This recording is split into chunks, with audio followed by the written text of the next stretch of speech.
Good morning, friends. Let us have a quick look at some important points of lesson number 1, 2 and 3. Let's summarize what we have learned. From lesson 1, we have learned that all organisms need food and utilize it to get energy for growth and maintenance of their body. मतलब कि सभी organisms को, सभी प्राणियों को खुराक चाहिए और इन खुराक का इस्तेमाल वो एनर्जी पाने में करता है, शक्ति पाने में करता है, ऊर्जा पाने में करता है, जिसका इस्तेमाल करके वो अपना ग्रोथ करता है और अपने शरीर की देखभाल कर सकता है। Second, green plants synthesize their food for themselves by the process of photosynthesis. They are autotrophs. Green plant जो है वनस्पति, वो अपना खुराक खुद बनाती है, राइट। और वो खुराक बनाने की जो प्रोसेस है उसे फोटोसिंथेसिस कहते हैं। सूर्य प्रकाश की हाजिरी में अपने आसपास वातावरण का जो कार्बन डाइऑक्साइड है उसका इस्तेमाल करके वो खुराक बनाती है। Plant Cuscuta are parasitic, they take food from host plant. कुछ प्लांट जो होते हैं वो पैरासाइट्स पर अवलंबी होता है। ये जो प्लांट है कैस्क्यूटा, वो यजमान प्लांट में, होस्ट जिसके ऊपर उनका आधार होता है, जहाँ वो जन्मे हैं, जहाँ ग्रोथ हुआ है, उसी प्लांट में से वो खाना पाते हैं। उसका बनाया हुआ खाना डायरेक्ट यूज़ करते हैं। Plant use simple chemical substance like carbon dioxide, water and minerals for the synthesis of food.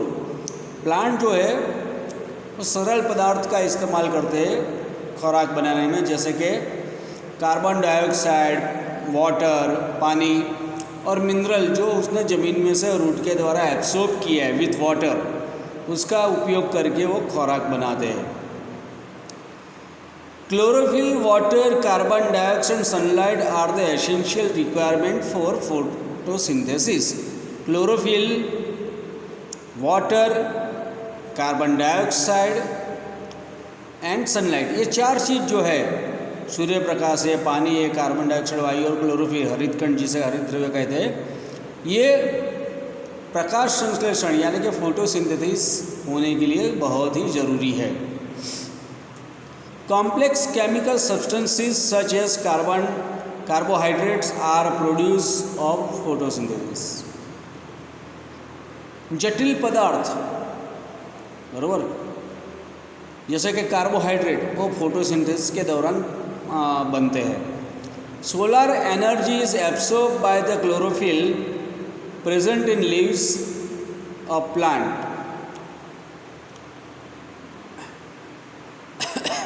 Solar energy होती है सूर्य की शक्ति, वो जो क्लोरोफिल रहता है ज़्यादातर पेड़ों के लीव्स में होते हैं, पत्ते में होते हैं, कुछ ब्रांचेस और स्टेम भी हरे होते हैं, तो वो वहाँ ट्रैप हो जाता है, बराबर। Oxygen is produced during the process of photosynthesis. Photosynthesis की प्रक्रिया के दौरान ऑक्सीजन प्रोड्यूस होता है। Oxygen release in photosynthesis is utilised by living organism for their survival. अब ये ऑक्सीजन जो प्रोड्यूस हुआ है वो प्लांट रिलीज़ करती है, क्योंकि उस टाइम उसको कार्बन डाइऑक्साइड का ही इस्तेमाल करना होता है, और ये ऑक्सीजन जो प्लांट रिलीज़ करती है वो लिविंग ऑर्गेनिज्म यूटिलाइज करते हैं सर्वाइवल के लिए। Many fungi derive nutrition from dead and decaying matter. कुछ फंगीज, फूग लगती है ना, वो मरे हुए और सड़ने वाले पदार्थों से अपना खाना पाती है। दे आर कॉल्ड सैप्रोट्रॉप्स, उन्हें सैप्रोट्रॉप, मृतोपजीवी सैप्रोट्रॉप कहते हैं। अब few plants and all animal are dependent on other for their nutrition, कुछ वनस्पति एंड बाकी सब प्राणी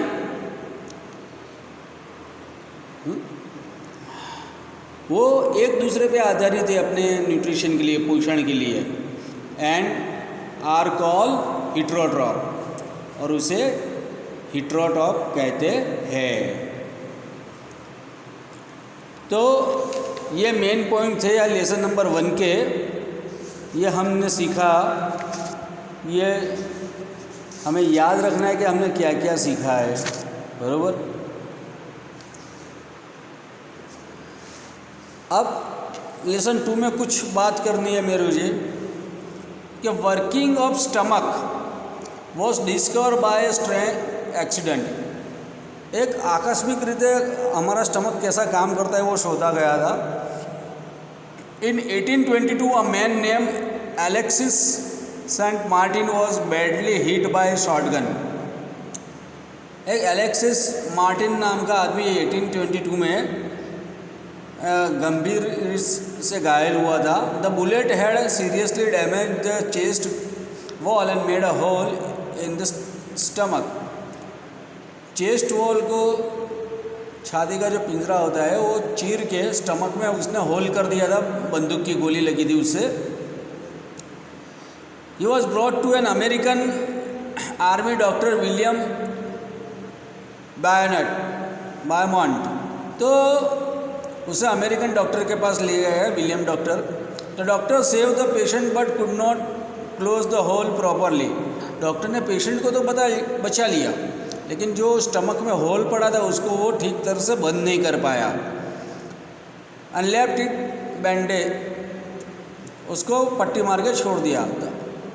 बायमॉन्ट took at a great opportunity to see the inside of the stomach through the hole.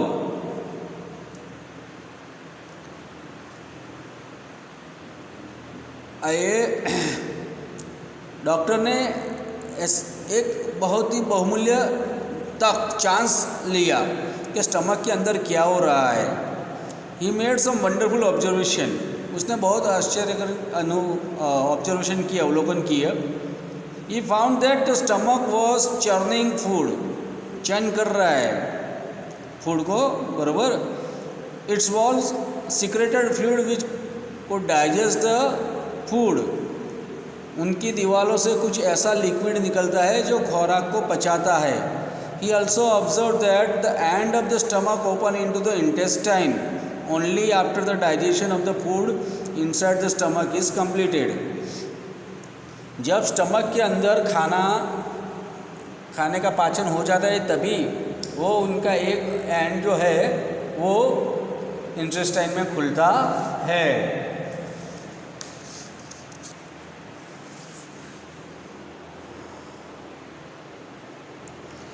Animal nutrition include nutrient requirement, mode of intake of food and its utilisation in the body.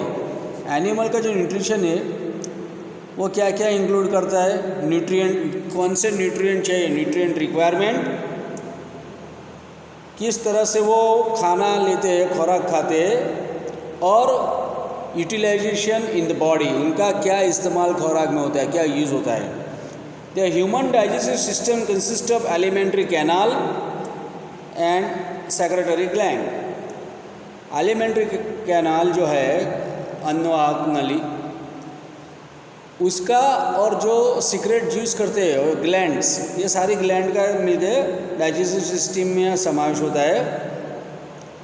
ये system में क्या क्या आता है तो buccal cavity, oesophagus, stomach, small intestine, large intestine, ending in the rectum and anus. ये main organs है अपने डाइजेस्टिव सिस्टम के। The main digestive gland which secrete digestive juice are salivary gland, liver and the pancreas. ये तीन जो है salivary gland, liver and pancreas main secreting gland है। The stomach wall and the wall of small intestine also secrete digestive juice. Wall of stomach, stomach की दीवार और small intestine की जो वॉल है वो भी डाइजेस्टिव ज्यूस, पाचक रस प्रोड्यूस करती है। The mode of feeding very in different organism, खुराक लेने की जो पद्धति है हर एक ऑर्गेनिज्म में अलग अलग हो सकती है। Nutrition is a complex process, nutrition एक बहुत ही जटिल प्रक्रिया है जिसमें ingestion, digestion, absorption, assimilation and egestion शामिल होता है। ये 5 प्रोसेस मिलके बराबर न्यूट्रिशन होता है। Digestion of carbohydrate like starch begin in the buccal cavity, starch जो है उसका डाइजेशन अपने मुंह में शुरू हो जाता है बकल कैविटी में। The digestion of protein start in stomach, protein का डाइजेशन स्टमक में स्टार्ट होता है। The bile secrete from the liver, liver में से बाइल जूस प्रोड्यूस होता है। Pancreatic juice from pancreas, pancreas में से पैंक्रियाटिक जूस प्रोड्यूस होता है। और digestive juice from the intestinal wall, और इंटेस्टाइन की दीवारों में से डाइजेस्टिव जूस प्रोड्यूस होता है। The complete the digestion of all component of the food in small intestine, और ये स्मॉल इंटेस्टाइन में सभी पार्टिकल, सभी खुराक का पाचन होता है। The digested food is absorb by the blood vessels from the small intestine, small intestine में जो ब्लड वेसल्स आई हुई है वहाँ जो खुराक का पाचन हुआ है वो उसका एब्सॉर्प्शन होता है, वो शरीर के अंदर चला जाता है रक्त वाहिनियों के जरिए। The undigested and unabsorbed residue are expelled out of the body as faeces through the anus, जो खुराक पचा नहीं है बराबर और जिसका शरीर के अंदर शोषण नहीं हो सका है, ऐसा खुराक शरीर के बाहर एनस के जरिए निकल जाता है। The grazing animal like cow, buffalo and deer are known as the ruminant, इनको रूमिनेंट कहते हैं। क्यों? क्योंकि एक बार वो खाना खा लेते हैं बराबर और उनके रूमेन में वो स्टोर करते, बाद में जब टाइम मिलता है तो वापस रूमेन में से वापस लाके मुंह में लाके उनको चबाते रहते हैं, इसलिए उन्हें रूमिनेंट कहते हैं।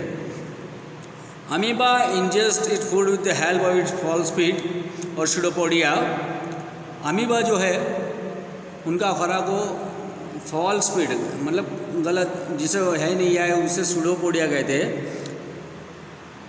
The food is digested in the food vacuole, और फूड वैक्यूल करके होता है उसके अंदर एक ऑर्गन जिसके अंदर ये फूड डाइजेस्ट होता है। इस तरह से हमने फर्स्ट और सेकंड लेसन के मेन पॉइंट का रिवाइज कर लिया है। अब जब पीरियड आएगा तब हम तीसरे लेसन का पॉइंट भी रिवाइज करेंगे। Thank you.